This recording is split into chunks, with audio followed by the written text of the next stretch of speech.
Hey everybody, welcome to another beautiful day in Georgia.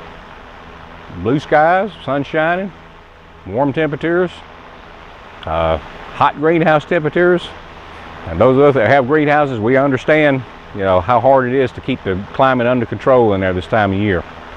Well, hopefully I've come up with a solution for you guys, especially, those of us on a budget, which, we're all not made of money. I mean, we're not doing this commercially, we're doing this for ourselves. We just enjoy gardening, and we're going to keep the growing season going as long as we can. So hopefully I've come up with a affordable solution for an evaporative cooling system that you guys can build, particularly for a small greenhouse. But keep in mind as you're watching this build that this system is expandable. It's totally expandable. There's no limitations on it. I mean, you can take it as a 20-foot wide wall if you want to, however you want to do it. I'm just going to show you what I did for my particular greenhouse and my size greenhouse, and in the end I'm going to show you how to build it, what it costs. I mean, with local materials you can get from most big box stores in your area, and show you how it performs at the end. So y'all stay tuned, and I hope you enjoy the video, and let's get on with it.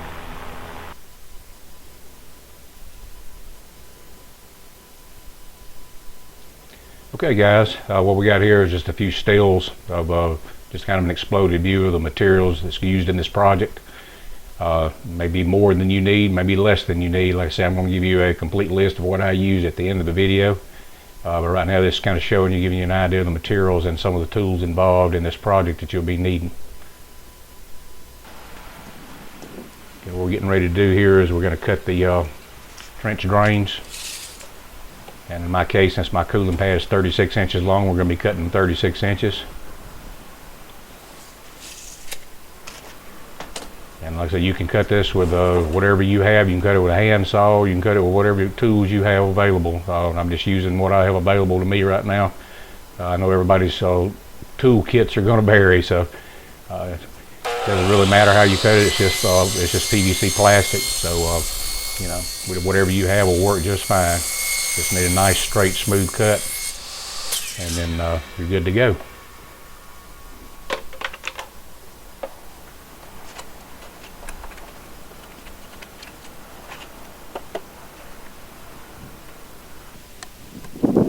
I know what we're doing here is we're measuring the location of our drain.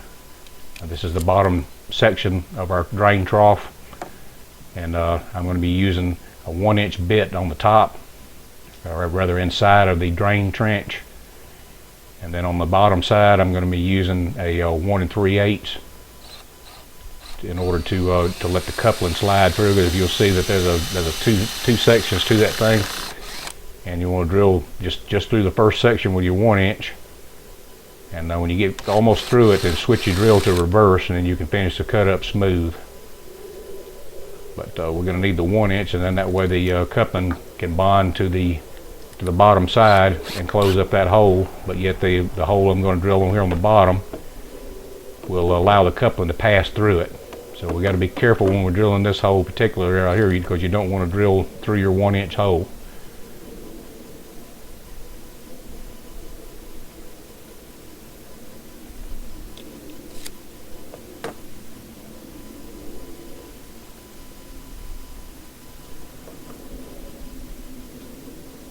And you'll see what I mean here about the bit. When I get just about through this thing, I just about carried it a little too far before switching to reverse.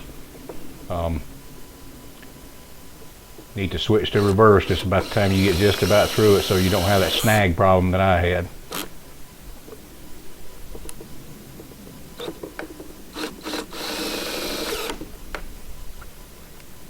See, I'm already starting to penetrate the layer right there, but probably should have went ahead and switched to reverse, but I wanted to make sure I had my hole started good before I did.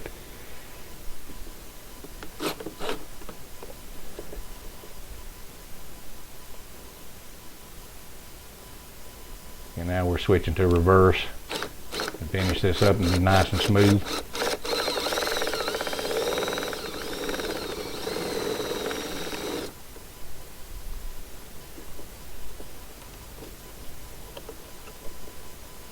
I'm just going to pull that piece out right there because there's no sense in taking a chance on messing up the 1-inch hole on the other side. And now I'm just taking our 3/4 inch PVC coupling and just scuffing it up with some sandpaper right on the outside edge of it and to the very edge of it right there, so that when you apply the two-part epoxy, it'll have something to bond to real good. You know, scuff up that, and you want to scuff up your holes right there where you drilled your hole for your trench, in your trench. Just scuff that up real good with some sandpaper, and that'll make sure that your epoxy seals real good. You don't want that drain to come loose.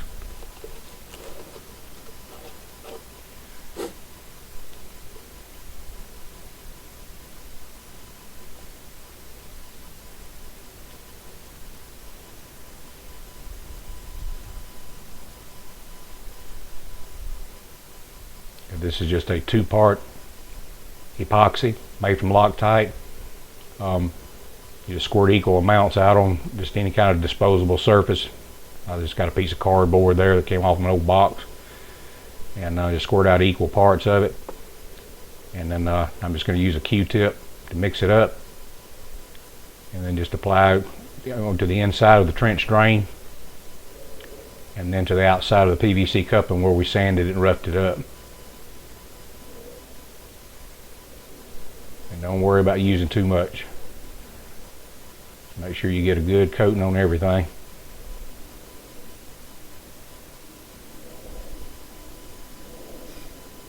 It's easier to have it done right the first time rather than have to go back and try to repair it afterwards.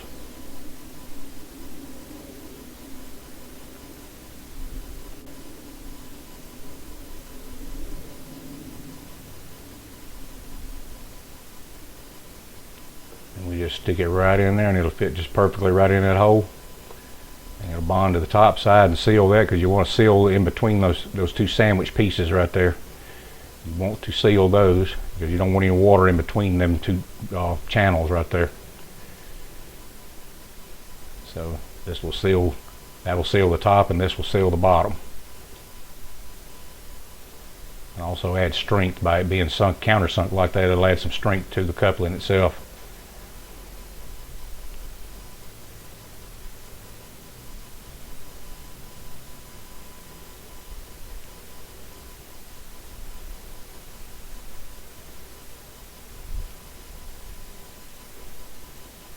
Push down, make sure you got a good bond.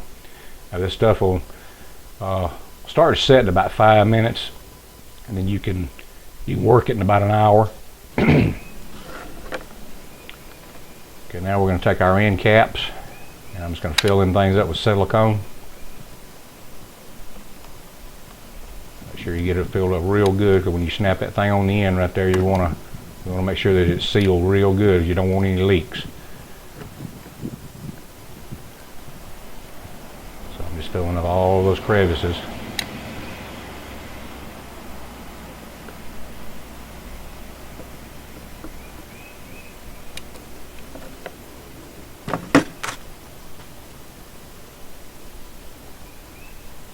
Just slide her right on.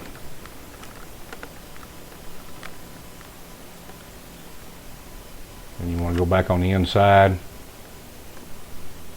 Just to kind of complete the job. Just any cracks or anything like that that you may see visible, just go ahead and put you some silicone on them, and that'll make sure that you don't have, just in case you might have a crack in your silicone somewhere, which if you put enough in there, you ain't got to worry about that. But just to be sure, like I say, because once you get this thing up, you know you don't have to take it back down and take it all back apart because you got a leak. So it's better to be safe than sorry.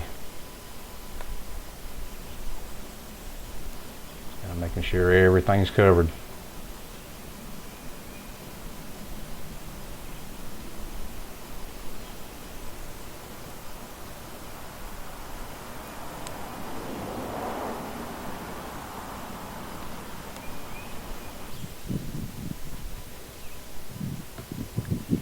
Alrighty.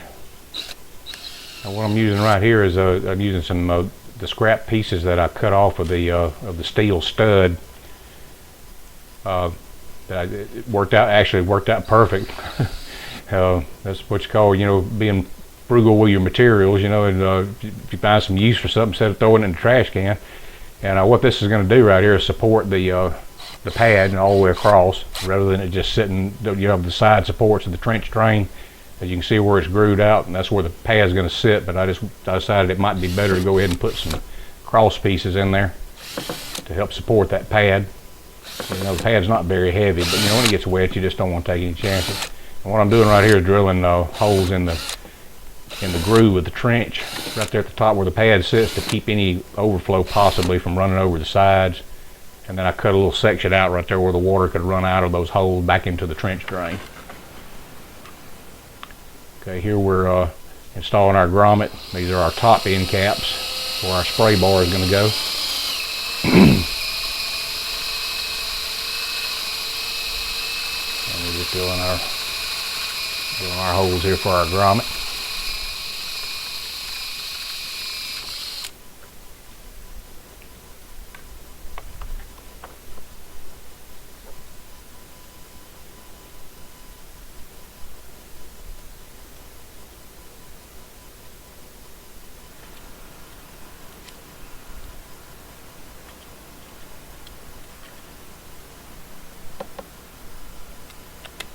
The hole size is going to depend on, you know, where you get your grommet. If you get it where I got it, you know, then you could use the 1 3/8 bit, or somebody be 1 1/4. Just depends on where you get your grommet.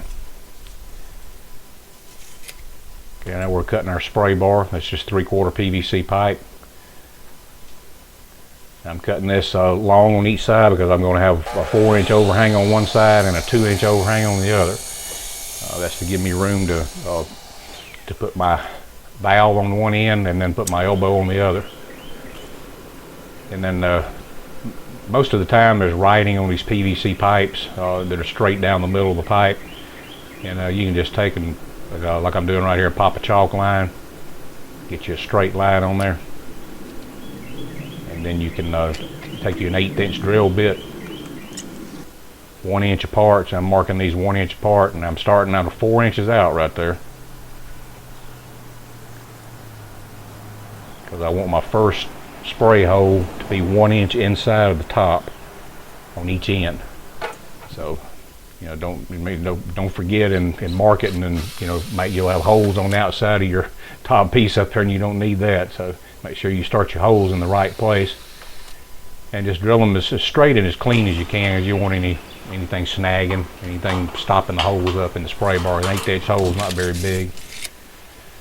Okay, now we're cutting our side pieces that's going to hold the whole unit together, and in my case it's going to be 37 inches, because the pad's 30 3/4 high, and time you add the top and the bottom trench drain pieces, it overall dimensions come up to about 37 inches.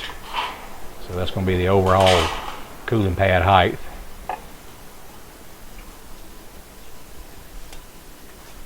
And this thing is just a little bit, it's a little bit narrower than 4 inches on the inside, but it's real lightweight, and you can flare those pieces out. And I didn't have any trouble making it fit. And then you can cut this with 10 snips if you got them, or you can cut them with a die grinder or a hacksaw, or like I said, whatever tools you have available to you, and that's what you use. Like I said, I'm just using what I happen to have available to me. And just to make my life easier, because I've been involved in a lot of different projects of different calibers, you know, for years and years, and I just acquired tools along the way. So I just happen to have these tools. But like I said, you can cut it with whatever you have available.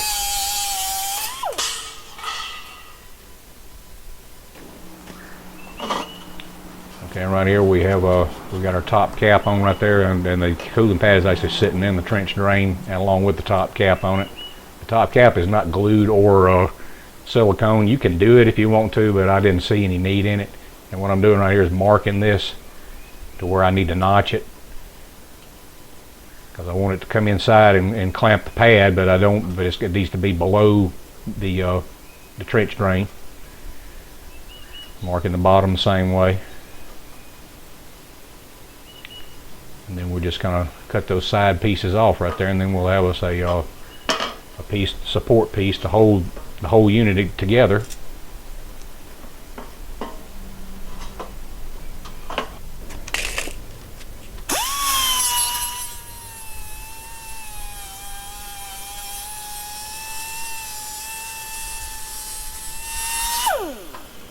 And there's the little pieces I was telling you about that I use inside the bottom of the trench drain for pad support. Worked out good.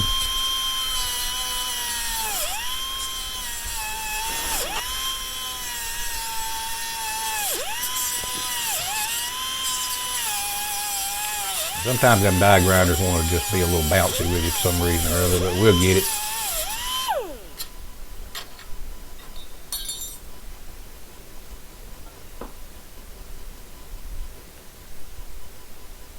And there's the little notches for the grommets that I notched out. I didn't show that. I didn't figure there's any need in boring y'all with a bunch of die grinder work. So, okay. Now we're going to take our top end pieces, and I'm just using some KY jelly on there, which is a very good assembly lube.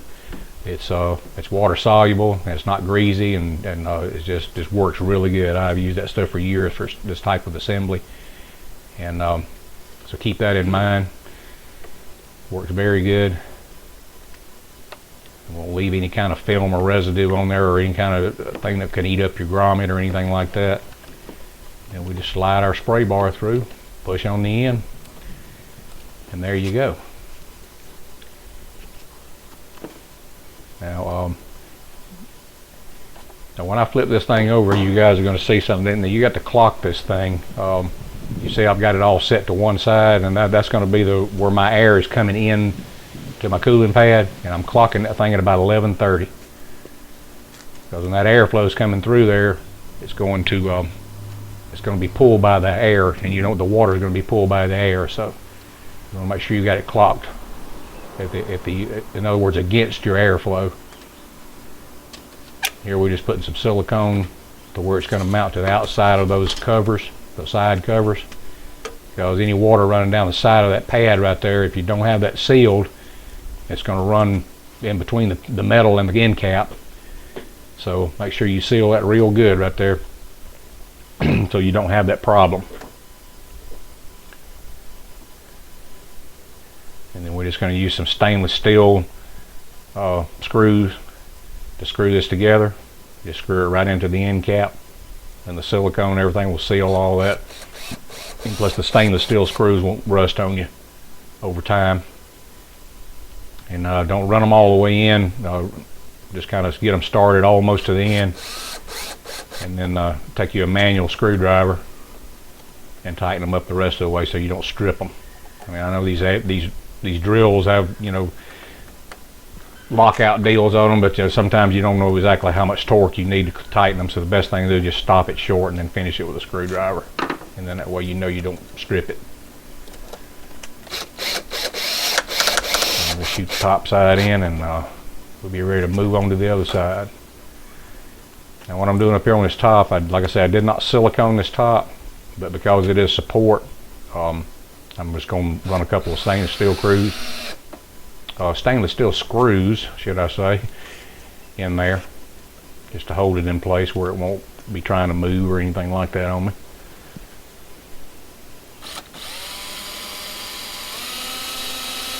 Real simple. And there's the finished product. Looks pretty professional, I think. Here's our temperature before we installed, and there's our temperature after the cooling pad was installed. Okay guys, and there she is. Finished product, all installed, percolating and circulating.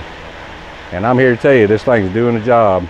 You saw the readings on the thermometers there, before and after at the same time of day. And we're reading around 86 degrees in here. It's 87 outside. It's about 4 o'clock in the afternoon, and I'm here to tell you this thing is working. And I'm gonna freehand this camera here, just kind of walk y'all around and show you a little bit. That's kind of just went up and sealed the sides right there with some styrofoam pieces. and some foil tape just for now. As you can see, the my stand here that my benches in the back worked out perfectly for this thing. Couldn't have worked out any better. So like I said, the installation is kind of irrelevant, you know, to the project here, because you know it's going to vary, you know, greenhouse to greenhouse, such as that. I just happened to luck out and have this, you know, this bench in the back, and this thing just happened to fit perfectly. So but there she is, and there you can see the water supply line feed right there. Got a regulation control valve right there, so you can control how much water is going to your spray bar, and got a union where you can disconnect it, and you also saw the union on the drain over there where you can disconnect it, so you can break 2 unions and you just lift this whole thing out if you wanted to, and take it down, clean it, wash it, wherever you want to do to it, and when you're done, put it back up. If you want to store it for the winter, you can do that, you know.